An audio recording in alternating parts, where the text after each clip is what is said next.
é o feito mais incrível da evolução: o poder de voar. Desde insetos a pássaros e morcegos, milhares de espécies enchem os nossos céus. Mas há algumas centenas de milhões de anos, o voo não existia. Esse foi um evento. Só ocorreu 4 vezes em toda a história da evolução do planeta. Mas como esses animais passaram a desafiar as leis da gravidade? Como alçaram voo pela primeira vez? Evolução. A derradeira história da sobrevivência. Evolução. O reino animal contém milhões de espécies. E a mais veloz de todas é o falcão peregrino. Capaz de voar a mais de 320 km por hora, esse pássaro desce de uma altura de mais de 800 metros para atacar. Com uma precisão letal. A incrível velocidade do falcão peregrino e seu sucesso na arte da caça podem ser atribuídos a uma única coisa: a capacidade de voar. Embora os humanos sempre tenham sonhado em voar, esse traço evolutivo nos escapou. Contudo, incrivelmente, mais de 3/4 dos animais terrestres são capazes de voar. Desde borboletas a pássaros e de besouros a morcegos. Todos esses organismos muito diferentes desenvolveram o complexo mecanismo de decolar e permanecer no ar. O voo acontece quando o animal tem sustentação e empuxo suficientes para mover seu corpo pelo ar e para mantê-lo lá em cima. Mas que forças levaram ao desenvolvimento desse traço tão notável? Quando os primeiros animais ganharam o ar? E como desenvolveram a habilidade de desafiar as leis da gravidade? A centelha dessa mudança evolutiva extraordinária pode ser vista à nossa volta ainda hoje. Nos insetos. Por milhões e milhões de anos, nada podia voar. Então, se um pequeno invertebrado estava se deslocando pela floresta e queria encontrar alimento, tinha que subir até o topo de uma árvore, pegar a comida e então descer daquela árvore e subir em outra para pegar mais. Mas, de repente, alguma coisa aconteceu e os primeiros organismos voadores apareceram e uma vez que o voo se tornou parte da vida, ele acabou mudando tudo. Os registros fósseis mostram que o voo dos insetos aconteceu repentinamente, há cerca de 350 milhões de anos. Mutações e a seleção natural produziram as primeiras espécies com asas capazes de erguê-los no ar. Esse acidente evolutivo aleatório agora pode ser visto na anatomia de mais de 1 milhão de insetos. Suas asas evoluíram até ficar parecidas com lâminas longas e curvadas, como dos helicópteros, e sua superfície não é plana. Portanto, são altamente maneáveis em espaços apertados, para que possam encontrar comida e fugir dos predadores com facilidade.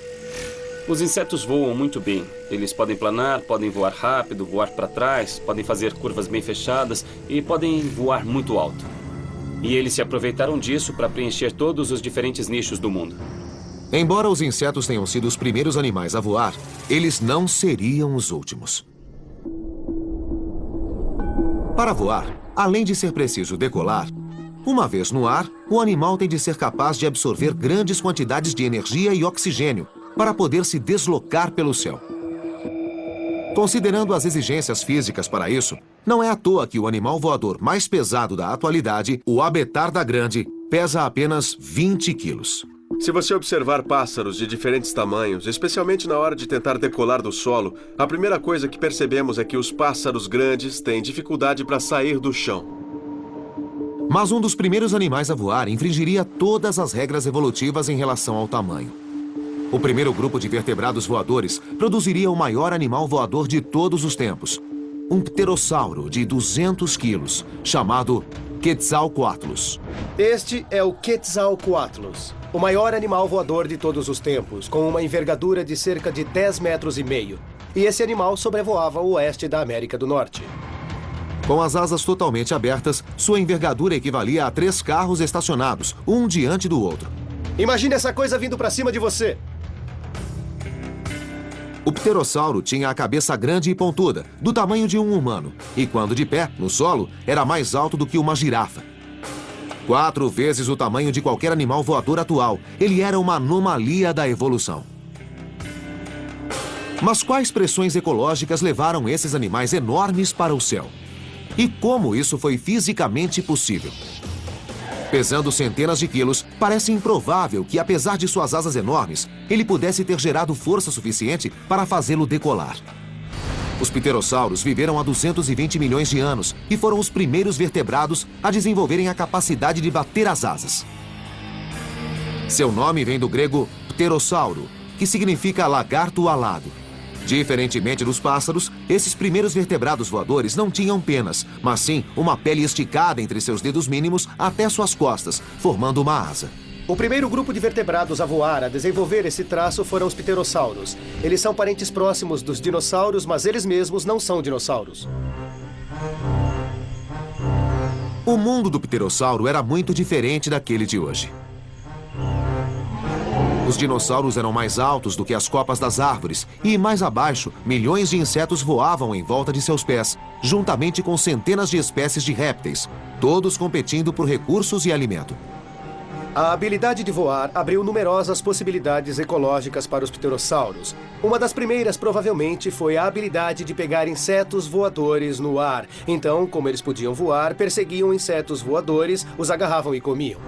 Os pterossauros também exploravam os oceanos e lagos como fonte de alimento. Eles voavam por sobre a água, dando rasantes para pegar peixes. E estar no ar também dava a eles a vantagem para encontrar animais mortos e comê-los. Novas fontes de alimento explicam o desejo de querer alçar voo. Mas como esses gigantes de 200 quilos chegavam lá em cima? Como um animal desse tamanho decolava e permanecia no ar tem sido um mistério desde a sua descoberta. Michael Habib trabalha como biólogo evolutivo na Universidade Johns Hopkins. Ele acredita ter solucionado o mistério sobre como esses répteis monstruosos alçaram voo. No final dos anos 20, um grupo de paleontólogos descobriu um esqueleto de pterossauro em uma escavação no Oregon. Como parte dele, havia um osso da asa, aparentemente comum. E o osso foi considerado insignificante e ficou relegado a uma gaveta no museu por mais de 80 anos. Mas Michael acredita que este simples osso da asa pode conter a resposta para o segredo dessas criaturas enormes terem alçado voo. O osso em questão que foi encontrado é a parte mais importante da asa para se entender como o pterossauro voava. É a parte que praticamente liga a própria asa ao corpo, é onde a maioria dos músculos de voo se prende. Quando falei com os curadores do museu sobre sua coleção de pterossauros, ele foi de fato a última coisa que me mostraram como se fosse insignificante. Eles praticamente haviam esquecido que estava lá. O osso estava incrivelmente bem preservado e Michael sentiu que estava na pista de alguma coisa. Ali, diante dele, poderia estar a parte da anatomia que poderia explicar como um animal 4 vezes maior do que qualquer outra coisa voando pelo planeta poderia gerar força suficiente para decolar e permanecer no ar. Michael queria fazer imagens de raio-x de última geração do interior do fóssil na Faculdade de Medicina da Universidade Johns Hopkins. A primeira coisa que ele notou foi algo que os paleontólogos já sabem há tempos sobre os ossos de pterossauros. Eles são ocos. O fato de serem ocos permite aos ossos serem bem grandes e que seu diâmetro seja bem largo. Isso faz com que sejam muito fortes. Significa que podem aplicar muita força muscular a eles e os ossos aguentarão. Este osso, contudo, não era completamente oco. Michael notou algumas protuberâncias estranhas dentro do osso que se pareciam com vigas de sustentação, semelhantes aos arcobotantes de uma catedral que evitam que as paredes cedam. Eles estão dispostos em direções específicas e a direção mostra onde o osso precisava de mais reforço, onde precisava de maior pressão de dentro para fora para evitar seu colapso. Com essa descoberta, Michael foi capaz de descobrir a utilidade desse osso. Ele era usado para ajudar a impulsionar os pterossauros, como o Quetzalcoatlus, de 200 quilos, e tirá-lo do solo, semelhante a um mergulhador usando um trampolim. Na verdade, para os animais voadores, a decolagem é muito exigente e muito difícil, pois eles tendem a acumular muita velocidade em um período de tempo muito curto.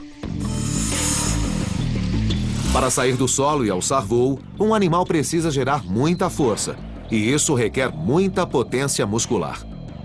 Nos pássaros, vemos isso mais nas pernas traseiras, porque no caso deles não são só as asas que tiram o pássaro do solo. Na realidade, são as pernas. As pernas dão a eles o impulso inicial para que ganhem o ar. A descoberta desse sistema de suportes nos ossos sugere que os membros dianteiros eram fortes o bastante para tirar o pterossauro do chão e lançar seu corpo imenso no ar. Portanto, suas asas eram mais do que apenas um meio para voar. Na verdade, eram pernas dianteiras, que usavam para andar e que os ajudavam a decolar. A descoberta de Michael pode muito bem pôr fim ao debate persistente sobre como esses primeiros vertebrados voadores alçaram voo. Mas a pergunta persiste. Por que não existe nada deste tamanho voando hoje? A resposta pode ser o próprio tamanho desses animais. Animais grandes precisam de mais comida para se sustentar, e em épocas de dificuldade ou catástrofe ambiental, animais como esse, o pterossauro, que tem uma envergadura de 10,5 metros, teriam muito mais problemas para se alimentar do que um pássaro da fração de seu tamanho.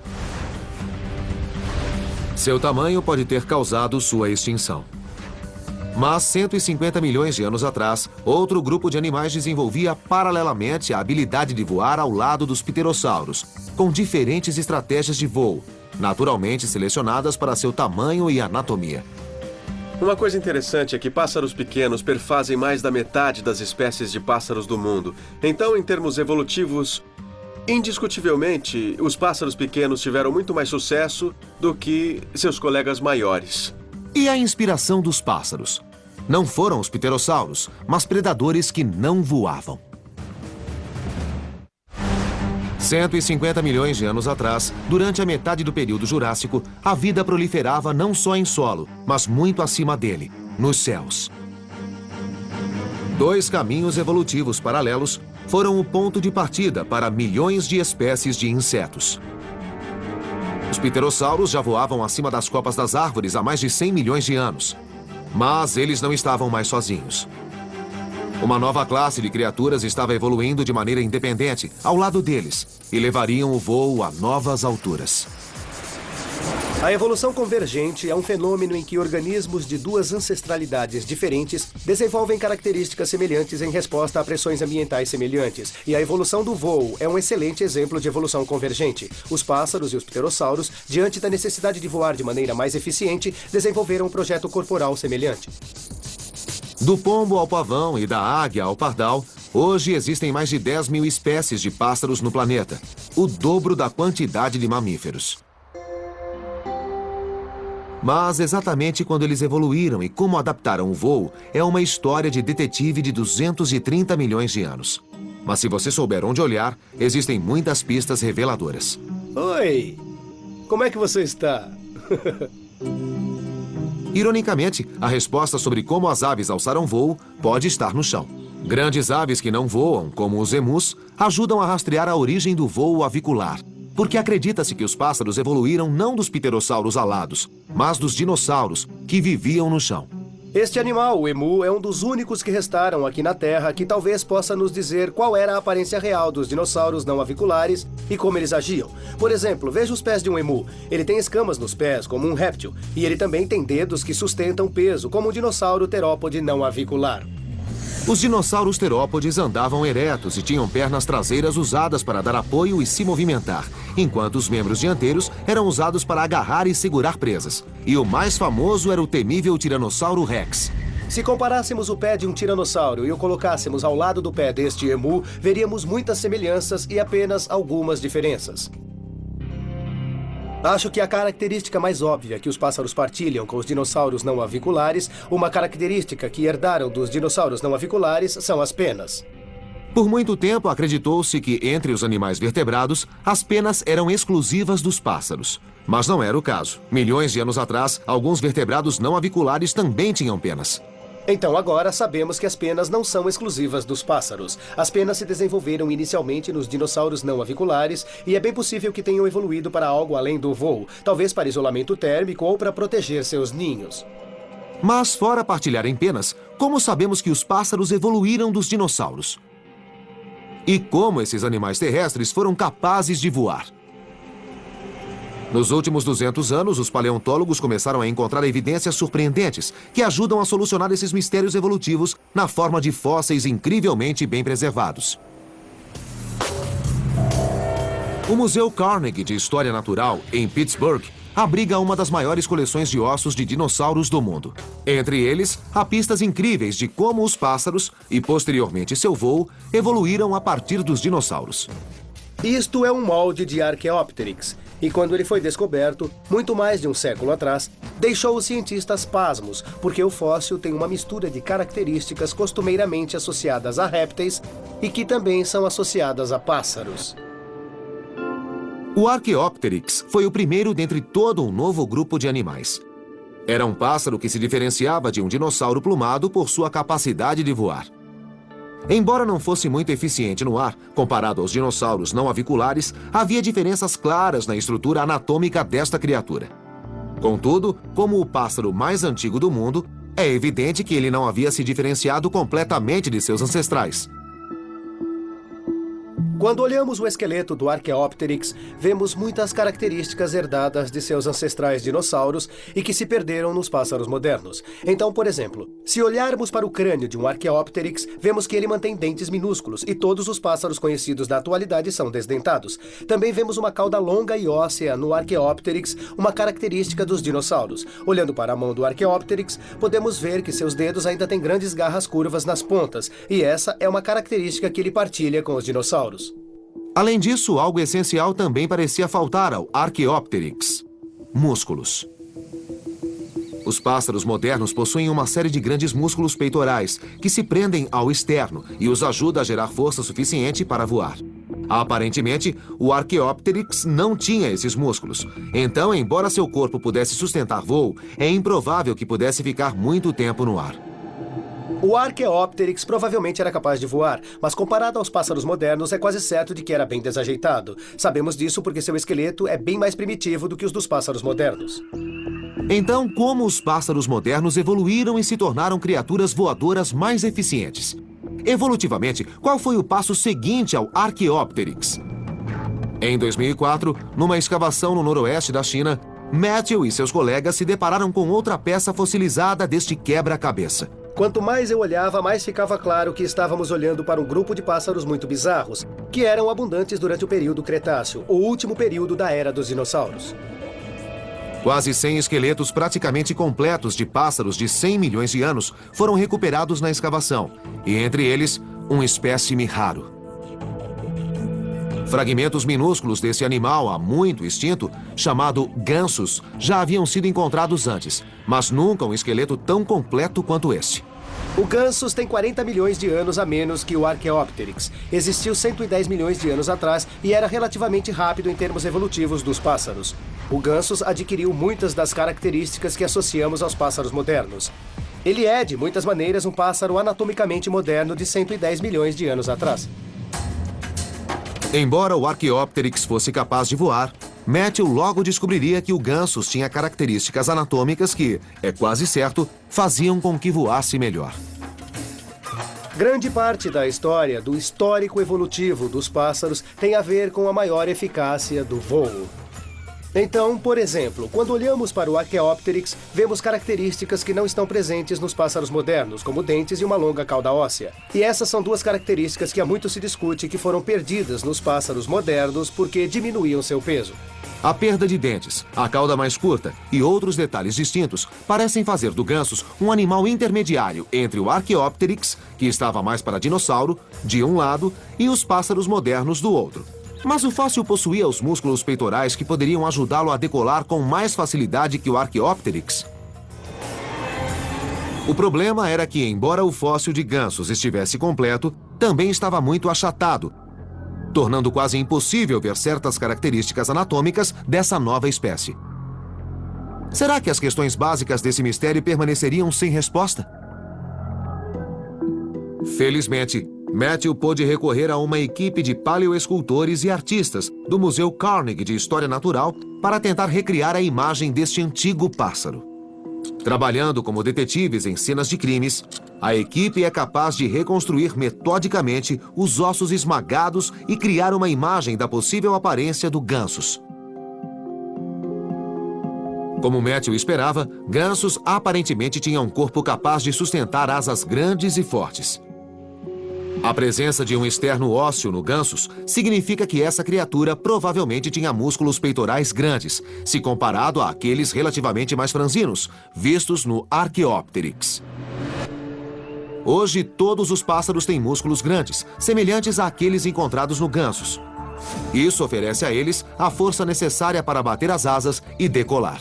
Será que o gansos foi a etapa evolutiva que permitiu aos pássaros se tornarem mais eficientes no voo? Este cara devia ter uns peitorais bem grandes. Ele teria sido capaz de bater os braços usando um bocado de força e voava muito bem.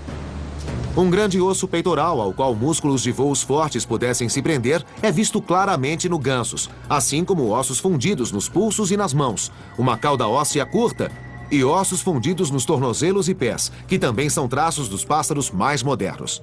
Todas essas características transformaram esses primeiros animais voadores de répteis capazes de voar em uma nova linhagem radical, que podia passar a maior parte do tempo no ar. O gansus provavelmente voava muito bem. Talvez tão bem quanto os muitos tipos de pássaros modernos. Os pássaros estão entre os grupos dos vertebrados mais bem-sucedidos. Mas, para sobreviver num novo ambiente, grandes mudanças anatômicas tiveram de ocorrer. Aquilo que era útil em solo seria um empecilho no ar. Quando os pássaros herdaram a habilidade de voar dos dinossauros, isso veio a um custo. Eles tiveram de perder algumas coisas. E a mais óbvia é que eles passaram a não ter mais mãos. Todos os ossos dos dedos agora estão incorporados à asa e existem penas presas a eles. Portanto, eles não são mais capazes de manipular nada, nem se defender em solo. Contudo, apesar dessa perda, os registros fósseis mostram claramente que a transição evolutiva de dinossauros em pássaros foi um grande triunfo e que, com o passar do tempo, os pássaros se espalharam cada vez mais. Esses grupos que desenvolveram a habilidade de voar e se diversificaram em centenas ou milhares de espécies passaram a preencher muitos nichos diferentes no meio ambiente. Esses fósseis incríveis, como o do Archaeopteryx e do gansos, nos ajudam a entender quais características anatômicas definem um pássaro e quando eles evoluíram. Mas quais foram os fatores ambientais que obrigaram os pássaros a irem para o ar?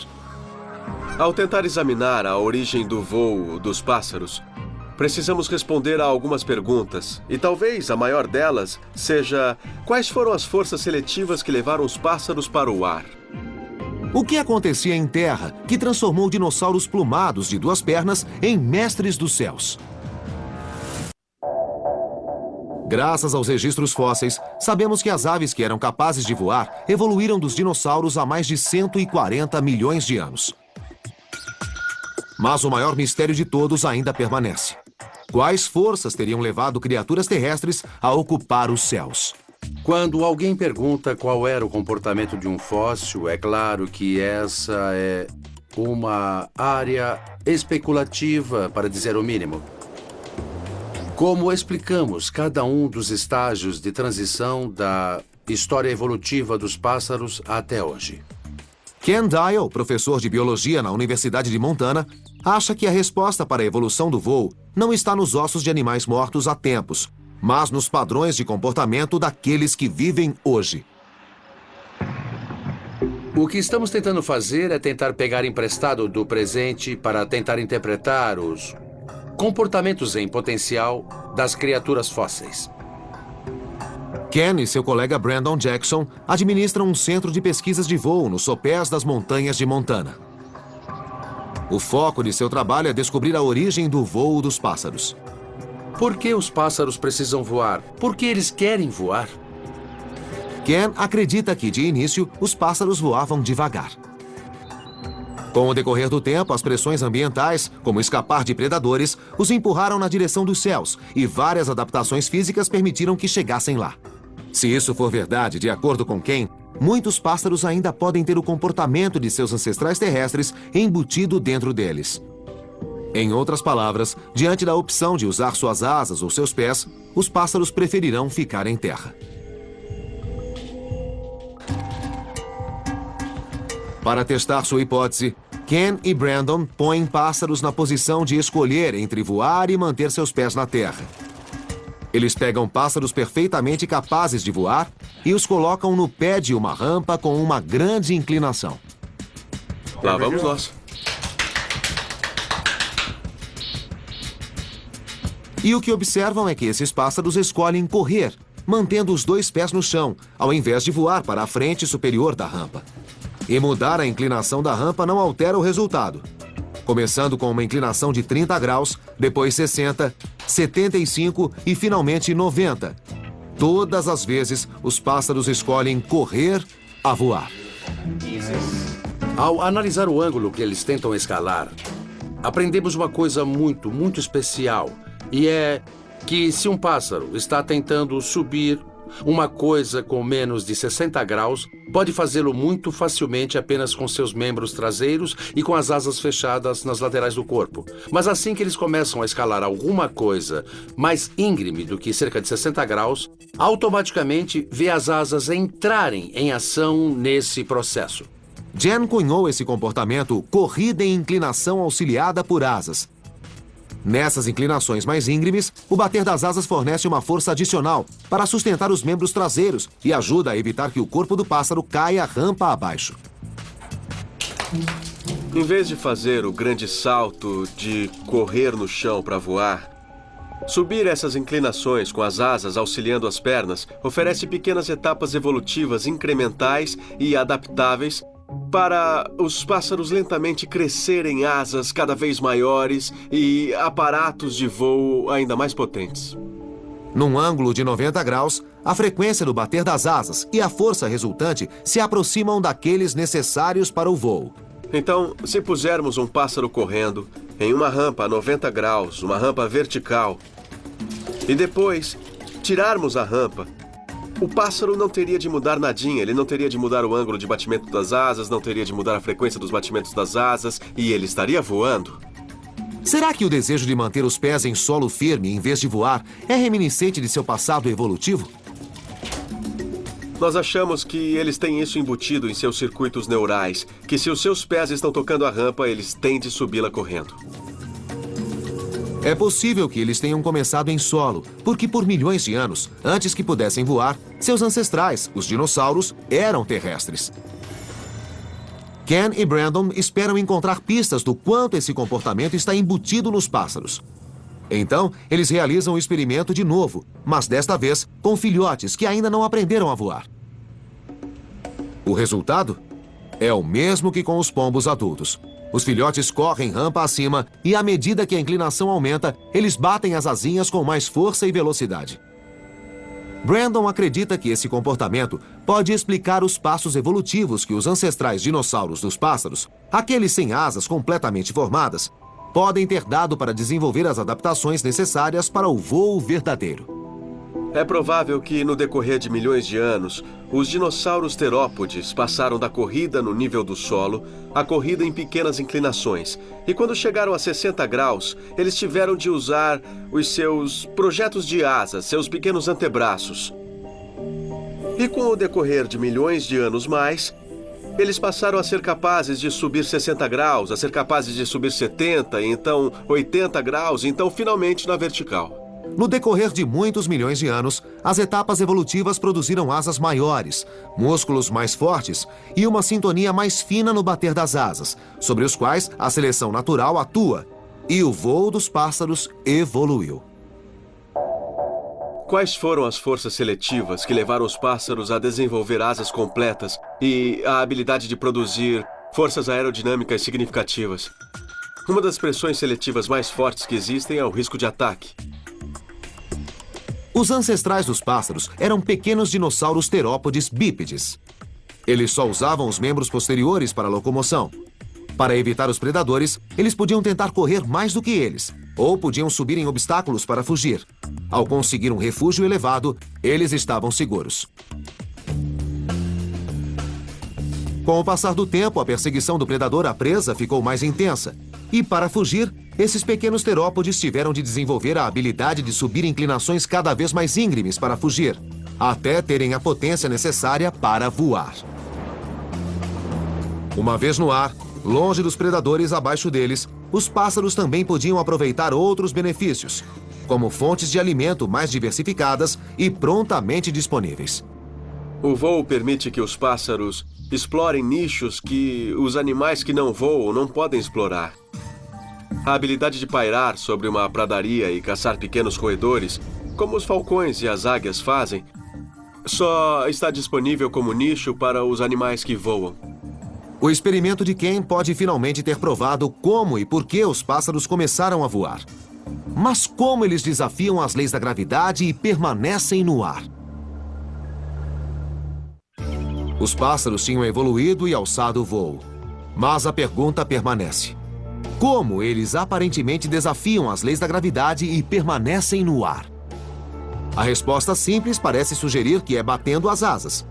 Mas o processo evolutivo que permitiu aos pássaros serem bem-sucedidos nos céus exigiria uma série de adaptações físicas singulares.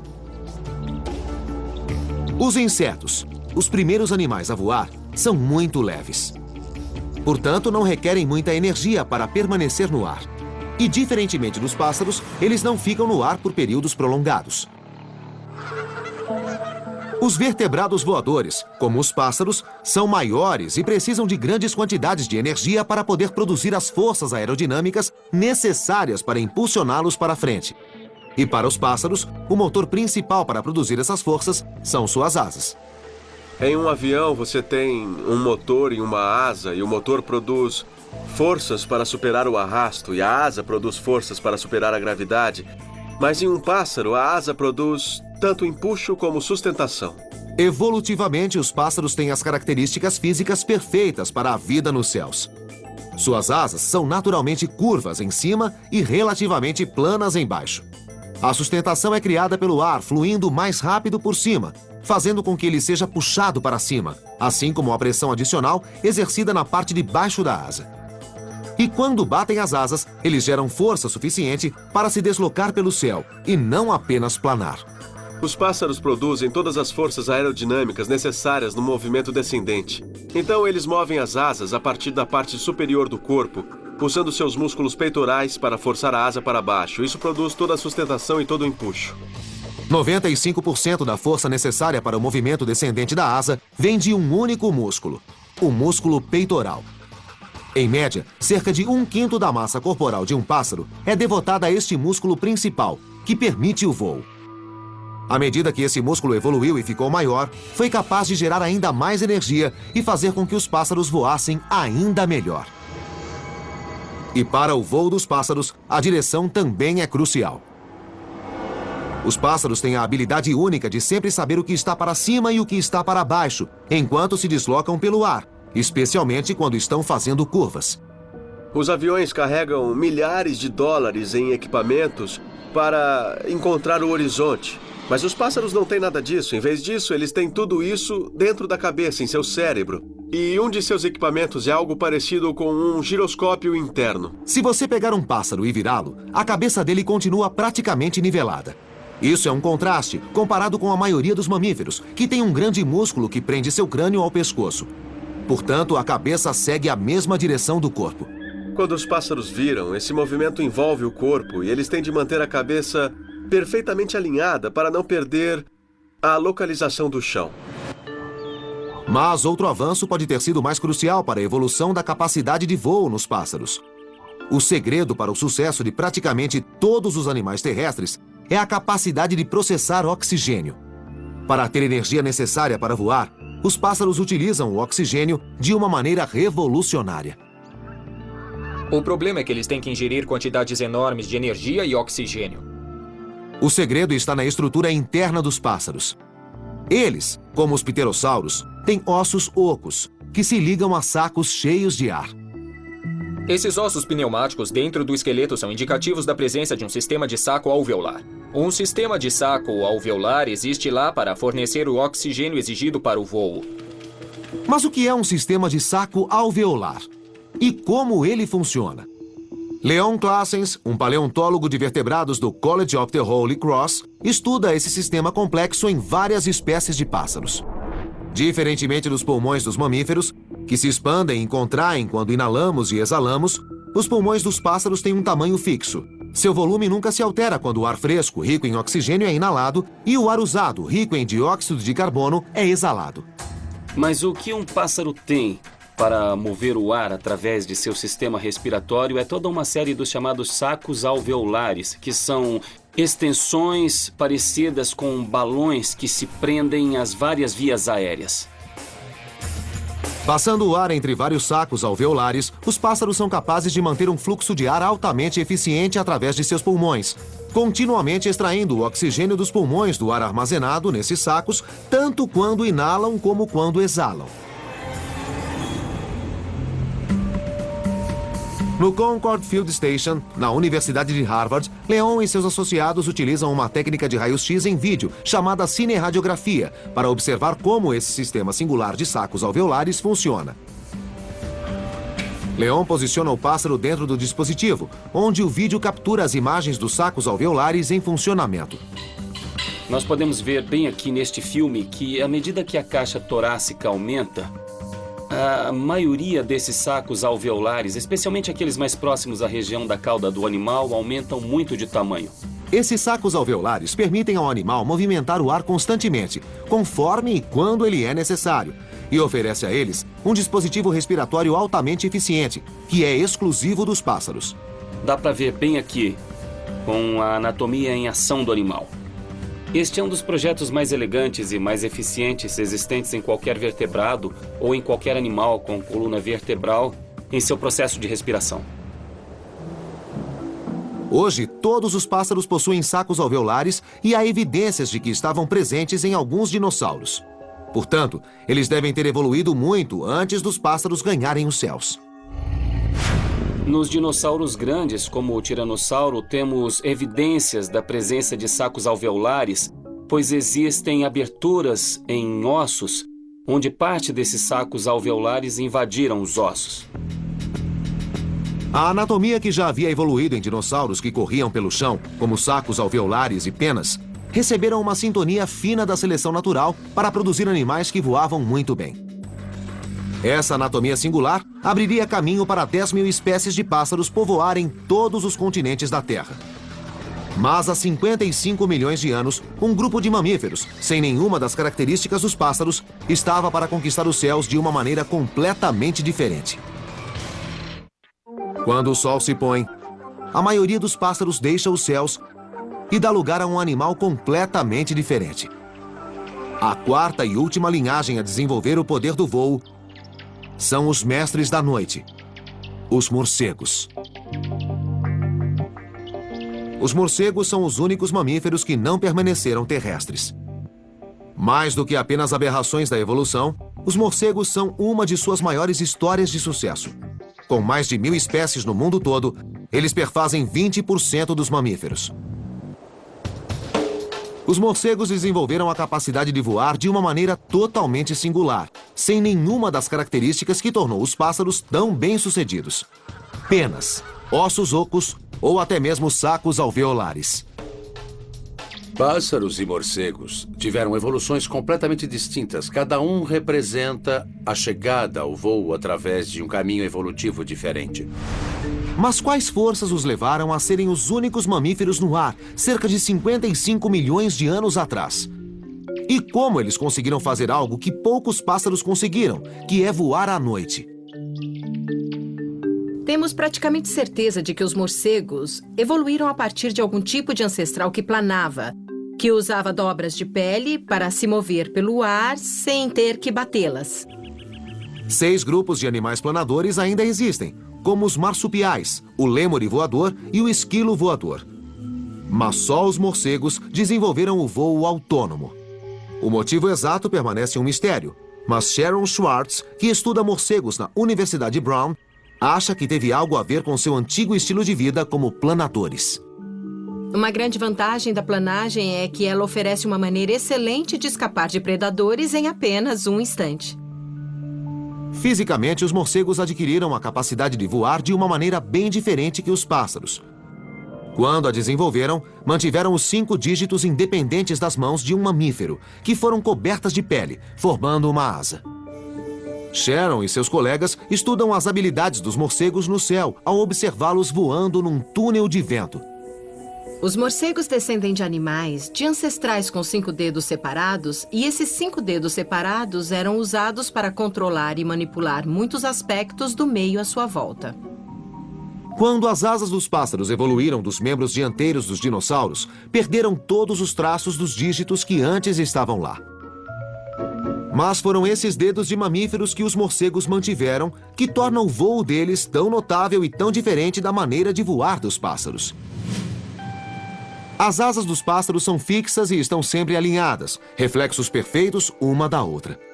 Os morcegos, por outro lado, podem usar seus dedos e cerca de 20 juntas para manipular cada asa separadamente, alterando rapidamente o caminho que ele toma, mais como os remos de um barco do que as asas de um avião. Essa habilidade singular de controlar suas asas fez dos morcegos os especialistas nos céus. Eles podem manobrar e frear instantaneamente e são capazes de mudar de direção até 10 vezes mais rápido do que um pássaro. Então, quando olhamos para o céu noturno e vemos morcegos voando em uma série de ângulos e velocidades diferentes, o que vemos não é a perda de controle, mas, na verdade, o domínio dele. Mas o voo dos morcegos revela outra coisa singular sobre a sua capacidade de voar. Eles são um dos poucos vertebrados voadores que dominaram os céus noturnos. O Dr. Gene Simmons, da Universidade Brown, diz que um simples fator ambiental pode tê-los levado a isso: a predação. À noite, existem quantidades enormes de insetos que evoluíram para ficar ativos, em parte para evitarem ser atacados ou comidos por pássaros. E hoje, os morcegos estão lá explorando esse enorme recurso que são os insetos que voam à noite, sem ter grande concorrência. O alimento pode ter levado algumas espécies de morcegos para os céus noturnos. Mas como eles fazem isso? Não esqueça que eles estão voando na escuridão total, então, na maioria das vezes, a informação visual sequer está disponível para eles. Quais foram os traços desenvolvidos por eles para poder navegar no escuro? Para algumas espécies de morcegos, a resposta está na ação de uma espécie de sonar embutido, a ecolocação. A ecolocação é o processo em que animais fazem um chamado para o meio e ouvem o eco desses chamados, que retornam de vários objetos à sua frente. Nos morcegos, esses chamados estão em uma frequência alta demais para ser captada pelo ouvido humano. Esse sistema, semelhante a um radar, dá uma vantagem aos morcegos durante sua navegação noturna. À exceção dos morcegos, só as baleias e os golfinhos desenvolveram esse sistema. E os morcegos são o único animal voador a usar essa técnica para navegar pelos céus. Silêncio, morcegos voando em testes, não perturbe. Em seu laboratório, Jim mostra a precisão com que um morcego pode voar na escuridão total. As correntes servem como obstáculos e a tarefa do morcego é entrar aqui e manobrar através das correntes usando seu sonar, do mesmo jeito que tem de manobrar através da vegetação perto de um lago. E as correntes são pretas e a sala é preta. Quando o morcego está voando, as luzes estão desligadas e fica completamente escuro aqui. Então o morcego é obrigado a usar seu sonar em vez de qualquer visão residual que ele possa ter. Lá vamos nós. Não importa quantas vezes Jim mude o lugar das correntes, criando novos obstáculos, o resultado sempre é o mesmo. Os morcegos conseguem navegar com segurança de um extremo a outro da sala na escuridão total, contando apenas com a ecolocação.